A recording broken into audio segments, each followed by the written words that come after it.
নমস্কাৰ, মই নৱদৰা। আমি যেতিয়া কোনো কামত বিফল হওঁ তেতিয়া আমি বিভিন্ন অজুহাত দেখাওঁ। আমি বিভিন্ন অজুহাত দেখাই সেই কথাটোৰ পৰা হাত সাৰিবলৈ যত্ন কৰোঁ। আপুনি হয়তো নিশ্চয় বিচাৰে আপুনি সফলতাৰ জখলাডাল দুপত দুপে বগাই যাবলৈ। আপুনি যেতিয়া সফলতা অৰ্জন কৰিব নোৱাৰে তেতিয়া হয়তো আপুনি নিশ্চয় নিৰাশ হয়। যদি আপোনাৰ মনত তেনে ধৰণৰ ধাৰণা আহে তেতিয়াহ'লে এজন ব্যক্তিৰ জীৱনৰ কিছু কথা সদায় মনত ৰাখিবলৈ যত্ন কৰিব। এনে এজন ব্যক্তি যিজন ব্যক্তিক সমাজে অৱহেলা কৰিছিল, অন্য দৃষ্টিৰে চাইছিল, সেই ব্যক্তিজনে আজি হাজাৰ হাজাৰ যুৱক যুৱতীক কৰ্মসংস্থাপন দিছে।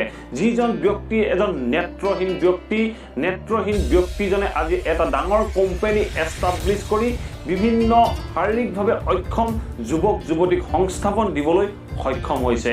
আপুনি যেতিয়াই হতাশ হয় সেই সময়ত এই ব্যক্তিজনৰ কাহিনীটো এবাৰ নিশ্চয় মনত পেলাওক। আপুনি দেখিব আপুনি আপোনাৰ নিজৰ মনকে উৎসাহিত কৰিব পাৰিব আৰু আপোনাৰ কৰ্মস্পৃহা বা কাম কৰাৰ উৎসাহ দুগুণে বাঢ়িবলৈ আৰম্ভ কৰিব। গতিকে এই ব্যক্তিজনৰ জীৱনীটো সদায় আপোনাৰ মনত ৰাখক আৰু এই ব্যক্তিজনৰ কাহিনীটো মনত ৰাখি আপুনি আপোনাৰ কৰ্মৰ দিশত অগ্ৰসৰ হওক। আপুনি নিশ্চয় ছাকচেছ হ'ব পাৰিব।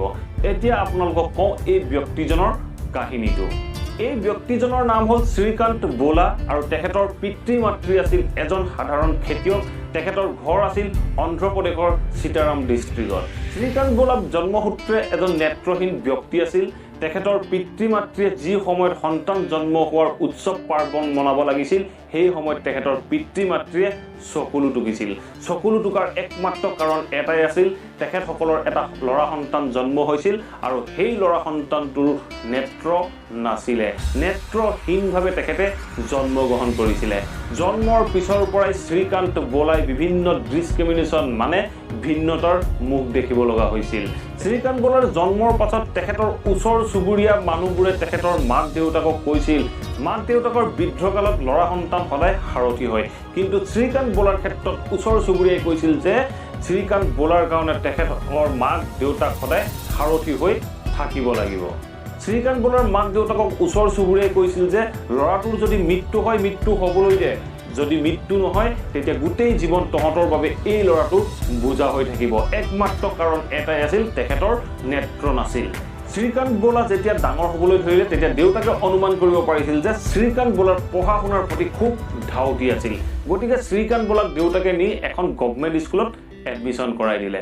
গভৰ্ণমেণ্ট স্কুলত এডমিশ্যন কৰাই দিয়াৰ পাছতে শ্ৰীকান্ত বোলাৰ যথেষ্টখিনি সমস্যাৰ সন্মুখীন হ'ব লগা হৈছিল। সকলোবোৰ ল'ৰা ছোৱালী নৰ্মেল আছিল, শ্ৰীকান্ত বোলাৰ নেত্ৰ নাছিল।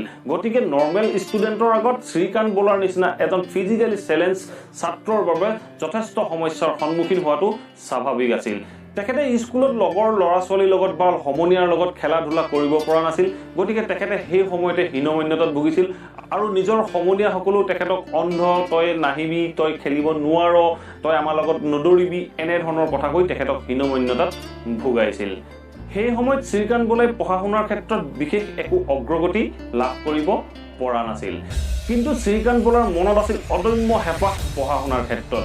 দেউতাকে এই কথা জানিব পাৰি দেউতাকে তেখেতক হায়দৰাবাদৰ এখন অন্ধ স্কুলত এডমিশ্যন কৰাই দিছিল আৰু সেই অন্ধ স্কুলখনতে শ্ৰীকান্ত বোলাৰ শিক্ষা জীৱন আৰম্ভ হৈছিল।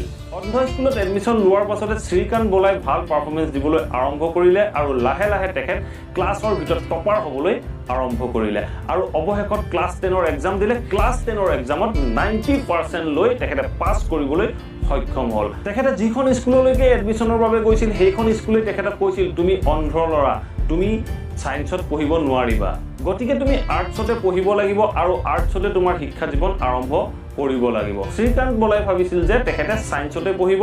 গতিকে তেখেতে এডমিশ্যন নোলোৱাকৈ 6 মাহ ঘৰতে ৰখি থাকিল। সেই 6 মাহত তেখেতে স্কুল বৰ্ডলৈ বিভিন্ন নটিচ লিখিলে, বিভিন্ন এপ্লিকেশ্যন লিখিবলৈ আৰম্ভ কৰিলে। অৱশেষত স্কুল বৰ্ডে তেখেতৰ কথা শুনিলে আৰু স্কুল বৰ্ডে তেখেতক নিজৰ ৰিস্কত ছায়েন্সত পঢ়িবলৈ অনুমতি দিলে। অৱশেষত তেওঁ ক্লাছ 12ৰ এক্সাম দিলে। ক্লাছ 12ৰ এক্সামত তেখেতে 98% লৈ ক্লাছ 12 এক্সাম পাছ কৰিবলৈ সক্ষম হৈছিল, তাকো ছায়েন্স ষ্ট্ৰীমৰ পৰা।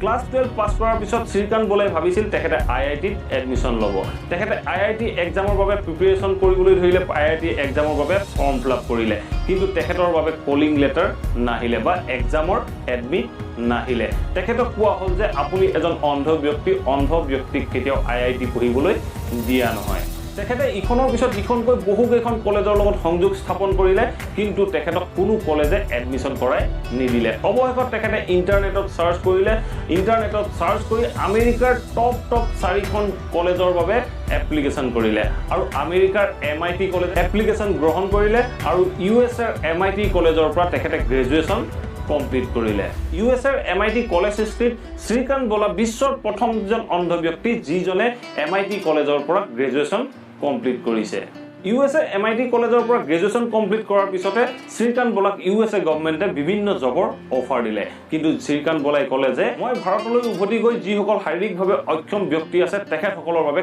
কাম কৰিব বিচাৰোঁ অৱশেষত তেওঁ ভাৰতলৈ উভতি আহি তেখেতে শাৰীৰিকভাৱে যিসকল অক্ষম ব্যক্তি আছিলে সেই ব্যক্তিসকলৰ বাবে কাম কৰিবলৈ আৰম্ভ কৰিলে তেখেতৰ 23 বছৰ বয়সত তেখেতে 50 কৰোৰৰ নিজৰ কোম্পানী এষ্টাব্লিছ কৰিলে বোলা ইণ্ডাষ্ট্ৰি কোম্পানী ৰূপে তেখেতে এটা কোম্পানী এষ্টাব্লিছ কৰিলে আৰু যিটো কোম্পানীত তেখেতে হাজাৰ যুৱতীক নিযুক্তি দিছে আৰু সেই কোম্পানীটোতে তেখেতে শাৰীৰিকভাৱে অক্ষম বহুতো যুৱতীক সংস্থাপন দিবলৈ সক্ষম হৈছে এজন মানুহ শাৰীৰিকভাৱে অক্ষম হ'ব পাৰে কিন্তু মানুহজন মানসিকভাৱে অক্ষম নহবও পাৰে এই কথাষাৰ কৈছিল অৰুণিমা শৰ্মাই যেতিয়া এটা ভৰিৰে হিমালয় পৰ্বত বগাইছিল আৰু উভতি আহি তেখেতে কৈছিল মানুহ কেতিয়াও মানসিকভাৱে বিকলাংগ হ'ব নোৱাৰে গতিকে আপুনি যেতিয়াই হতাশাৰ সন্মুখীন হ'ব শ্ৰীকান্ত বলাৰ এই জীৱনীটো নিশ্চয় মনত পেলাব এই জীৱনীটো আপোনাক নিশ্চয় উৎসাহিত কৰিবই গতিকে আশা কৰোঁ আপোনালোকে এই ভিডিঅ'টো নিশ্চয় ভাল পালে যদি ভাল পালে প্লিজ ভিডিঅ'টো লাইক কৰিব শ্বেয়াৰ কৰিব আৰু কমেণ্ট কৰি মোক জনাব